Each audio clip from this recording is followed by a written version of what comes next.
ஒரு ஊர்ல 4 பேரு நெருங்கிய நண்பர்களாக வாழ்ந்து வந்தனர்.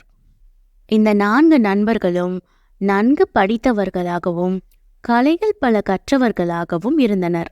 இவர்களுக்குள்ள நான் தான் நல்ல புத்திசாலி, நான் தான் படித்தவன், நான் தான் திறமைசாலி என்ற மறைமுக போட்டி இருக்கத்தான் செய்தது. இந்த 4 நண்பர்களும் ஒரு நாள் காட்டு வழியாக பயணம் செய்தாங்க. இவர்களில் ஒருவர், நண்பர்களே, இந்த காட்டு பகுதியில நிறைய ஆபத்தான விலங்குகள் இருக்கு, அதனால எல்லாரும் கவனமா பயணம் செய்யுங்க என்று கூறினார்.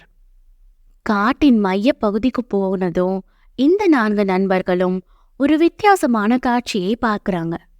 ஒரு மரத்துக்கு அடியில ஏதோ ஒரு விலங்கோட எலும்புக்கூடு சிதறி இருந்தது.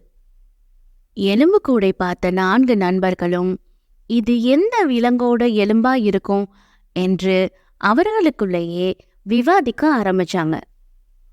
ஒரு நண்பர், இந்த விலங்கோட எல்லா எலும்புகளையும் ஒரே ஒரு மந்திரம் சொல்லி என்னால ஒன்னா இணைக்க முடியும் தெரியுமா என்று பெருமையாக சொன்னார். அந்த நபர் கண்களை மூடி ஒரு மந்திரத்தை உச்சரிக்க எலும்புகள் எல்லாம் காத்துல பறந்து ஒன்றாக சேர்ந்து ஒரு விலங்கோட வடிவத்தை பெறுது. இதை பார்த்து கொண்டிருந்த மற்ற நண்பர்கள் கைத்தட்டி இவரை உற்சாகப்படுத்தினர்.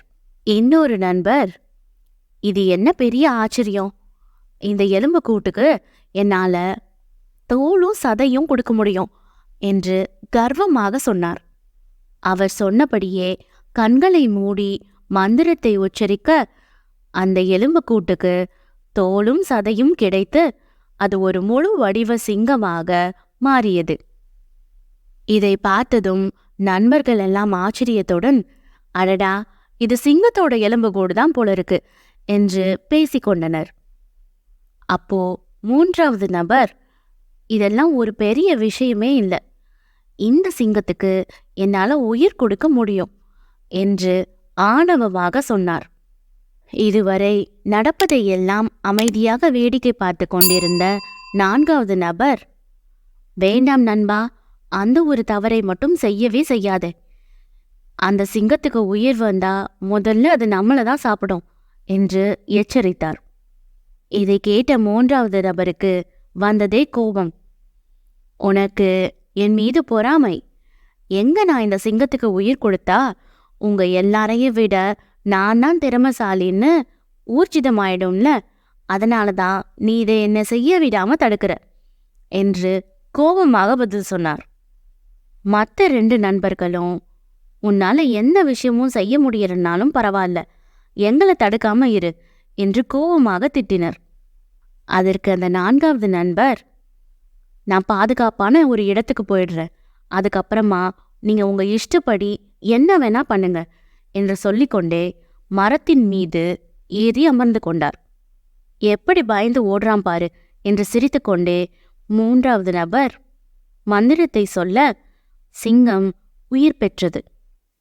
சிங்கம் கர்ஜித்து கொண்டே இந்த 3 நண்பர்கள் மீதும் பாய்ந்து அவர்களை அதோட உணவாக்கிச்சு.